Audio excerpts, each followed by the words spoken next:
ಬಳ್ಳಾರಿ ಒಕ್ಕೂಟದಿಂದ ಫ್ಲೆಕ್ಸಿ ಹಾಲಿನ ಬೇಡಿಕೆ ಹೆಚ್ಚಾದ ಕಾರಣದಿಂದಾಗಿ 2016ರಲ್ಲಿ ನಮ್ಮ ಕೊಪ್ಪಳದ ಬೂದ್ಗುಂಪದಲ್ಲಿ ಒಂದು ಹಾಲು ಸಂಸ್ಕರಣಾ ಘಟಕ ಪ್ರಾರಂಭ ಆಗಿತ್ತು. ಆವಾಗ ಇರ್ತಕ್ಕಂಥ ಬೇಡಿಕೆ ಬರ್ತಾ ಬರ್ತಾ ಅದು ಕುಸಿತಾ ಹೋಯಿತು. ಹಾಗಾಗಿ ಒಂದಿಷ್ಟು ಅಲ್ಲಿ ಏನಾಯ್ತು, ಆ ಫ್ಲೆಕ್ಸಿ ಹಾಲನ್ನ ಸಂಸ್ಕರಣೆ ಮಾಡ್ತಕ್ಕಂಥ ಕಾರ್ಯ ಸ್ಥಗಿತವಾಯ್ತು. ರೆಗ್ಯುಲರ್ ಏನಿದೆ ಅದು ನಡೀತಾ ಇದೆ. ಆಮೇಲೆ ಮೇಂಟೆನೆನ್ಸ್ ಕಷ್ಟ ಅಂತ ಹೇಳ್ಬಿಟ್ಟು ಅಲ್ಲಿ ಆಡಳಿತ ಮಂಡಳಿ ಅಧಿಕಾರಿಗಳು ಹೇಳ್ತಿದ್ದಾರೆ. ಹಾಗಾಗಿ ಇವೆಲ್ಲವೂ ಕಾರಣಗಳಿಂದಾಗಿ ಇವತ್ತು ಒಕ್ಕೂಟನೂ ಕೂಡ ಲಾಸ್ ಅಲ್ಲಿದೆ ಅನ್ನೋದನ್ನ ನಾವು ಈಗ ಆಲ್ರೆಡಿ ಸಾಕಷ್ಟು ವರದಿಗಳನ್ನು ನೋಡಿದ್ದೀವಿ. ಇತ್ತೀಚೆಗೆ ನಮ್ಮ ಭಾಗದ ಶಾಸಕರು ಅಂದ್ರೆ ಕೊಪ್ಪಳದ ಶಾಸಕರು ಇವತ್ತು ನಮ್ಮ ಬಳ್ಳಾರಿ ಒಕ್ಕೂಟಕ್ಕೆ ಅಧ್ಯಕ್ಷರಾಗಿದ್ದಾರೆ. ಅವರು ಈ ವಿಷಯಗಳನ್ನ ಸ್ವಲ್ಪ ಗಂಭೀರವಾಗಿ ಪರಿಗಣಿಸಬೇಕು.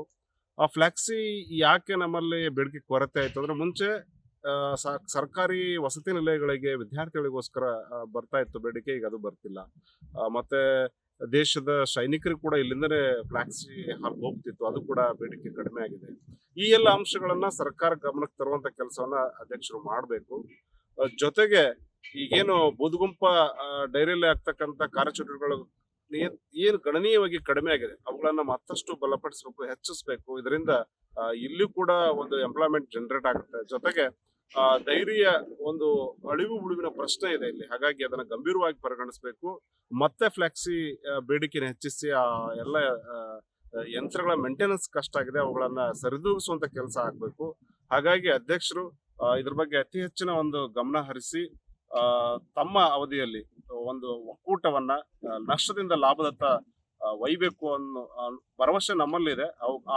ಆ ರೀತಿಯಾಗಿ ಆ ಪ್ರವೃತ್ತರಾಗಿ ಅವರು ಕಾರ್ಯ ನಿರ್ವಹಿಸ್ತಾರೆ ಅನ್ನೋ ಭರವಸೆ ನಮ್ಗಿದೆ. ಹಾಗಾಗಿ ಈಗ ಕಾದ್ ನೋಡುವಂತ ಸಮಯ ಬಂದಿದೆ. ನಮಗೆ ಹೊಸ ಅಧ್ಯಕ್ಷರು ಏನ್ ಕಾರ್ಯವೈಖರಿ ಮಾಡ್ತಾರೆ ಅನ್ನೋ ಬೋರ್ಡ್ ಮೀಟಿಂಗ್ ಅಲ್ಲಿ 29ನೇ ತಾರೀಕು ನಮ್ಮ ಬೂದುಗುಂಪ ಡೈರಿನಲ್ಲಿ ಪ್ರೊಕ್ಯೂರ್ಮೆಂಟ್ ಪ್ಲಾಂಟ್ ಏನಿದೆ ಅಲ್ಲಿ ಪನ್ನೀರು ಮತ್ತು ಕರ್ಡು ಮಾಡಲಿಕ್ಕೆ ಈಗಾಗಲೇ ಸುಮಾರು 4.5 ರಿಂದ 5 ಕೋಟಿ ರೂಪಾಯಿ ಅನುದಾನ ಕೊಟ್ಟು ಟೆಂಡರ್ ಕರೀಲಿಕ್ಕೆ ಹೇಳಿದ್ದೇನೆ. KMF ಅನುದಾನದಲ್ಲಿ ಈಗಾಗಲೇ ಬಳ್ಳಾರಿಯಲ್ಲಿ ಮೆಗಾ ಡೈರಿಗೆ 2,92,00,000 ಲ್ಯಾಂಡ್ ಖರೀದಿ ಮಾಡಿ ಮತ್ತು KMRC ನಲ್ಲಿ ಸುಮಾರು 80 ಕೋಟಿ ಈಗಾಗಲೇ ಅನುದಾನ ಒದಗಿಸಿದ್ದು, ಅದನ್ನು ರಿವೈಡ್ ಮಾಡಿ 1.5 ಕೋಟಿ ಮಾಡಿ 3 lakh litre mega dairy procurement ಮಾಡಲಿಕ್ಕೆ ಕ್ರಮ ಕೈಗೊಂಡಿದ್ದೇವೆ.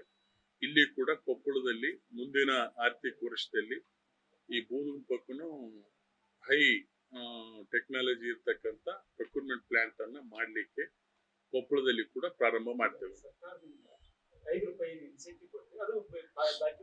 ಬಾಕಿ ಯಾಕೆ ಉಳಿದಿದೆ ಅಂದ್ರೆ, ಅದು ಸ್ವಲ್ಪ ನಮಗೂ ಮೇನ್ ಡೈರಿ ಸ್ಟೇಟ್ ಅಲ್ಲಿ ಇರ್ತಕ್ಕಂಥದಕ್ಕೆ ಈಗಾಗಲೇ 10-20 ಕೋಟಿ ಅನುದಾನವನ್ನ ನಮ್ಗೆ ಸಾಲದ ರೂಪದಲ್ಲಿ ಕೊಡ್ರಿ, ವೀಕ್ಲಿ ನಾವು ರೈತರಿಗೆ ಪೇಮೆಂಟ್ ಕರೆಕ್ಟ್ ಆಗಿ ಮಾಡ್ತೀವಿ. ಯಾಕಂದ್ರೆ ಪ್ರೈವೇಟ್ನವರು ಕಾಂಪಿಟೇಟ್ ಮಾಡ್ತಾ ಇದ್ದಾರೆ. ನಮ್ಮಲ್ಲಿ KMF ಕ್ವಾಲಿಟಿ HNF ಮತ್ತು ಫ್ಯಾಟ್ ಕಂಟೆಂಟ್ ಇರ್ಬೇಕು ನಮ್ದು.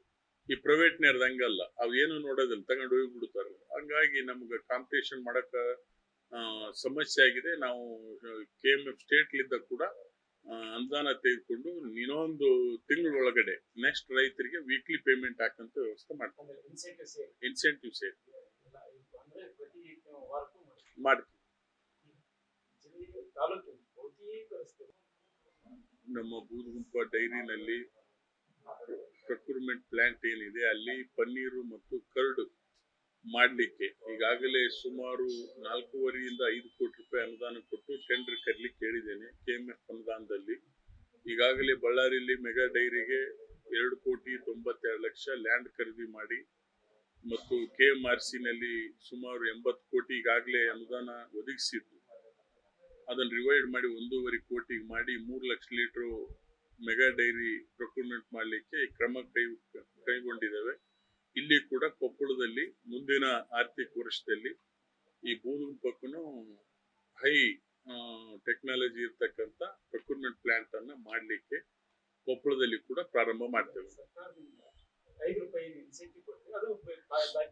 ಬಾಕಿ ಯಾಕೆ ಉಳಿದಿದೆ ಅಂದ್ರೆ, ಅದು ಸ್ವಲ್ಪ ನಮಗೂ ಮೇನ್ ಡೈರಿ ಸ್ಟೇಟ್ ಅಲ್ಲಿ ಇರ್ತಕ್ಕಂಥದಕ್ಕೆ ಈಗಾಗಲೇ 10-20 ಕೋಟಿ ಅನುದಾನವನ್ನ ನಮ್ಗೆ ಸಾಲದ ರೂಪದಲ್ಲಿ ಕೊಡ್ರಿ, ವೀಕ್ಲಿ ನಾವು ರೈತರಿಗೆ ಪೇಮೆಂಟ್ ಕರೆಕ್ಟ್ ಆಗಿ ಮಾಡ್ತೀವಿ. ಯಾಕಂದ್ರೆ ಪ್ರೈವೇಟ್ನವರು ಕಾಂಪಿಟೇಟ್ ಮಾಡ್ತಾ ಇದ್ದಾರೆ. ನಮ್ಮಲ್ಲಿ KMF ಕ್ವಾಲಿಟಿ HNF ಮತ್ತು ಫ್ಯಾಟ್ ಕಂಟೆಂಟ್ ಇರ್ಬೇಕು ನಮ್ದು.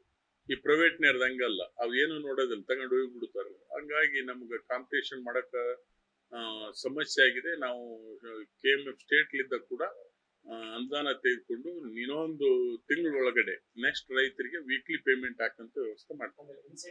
ಇನ್ಸೆಂಟಿವ್ ಸೇರಿ ಮಾಡ್ತೀವಿ.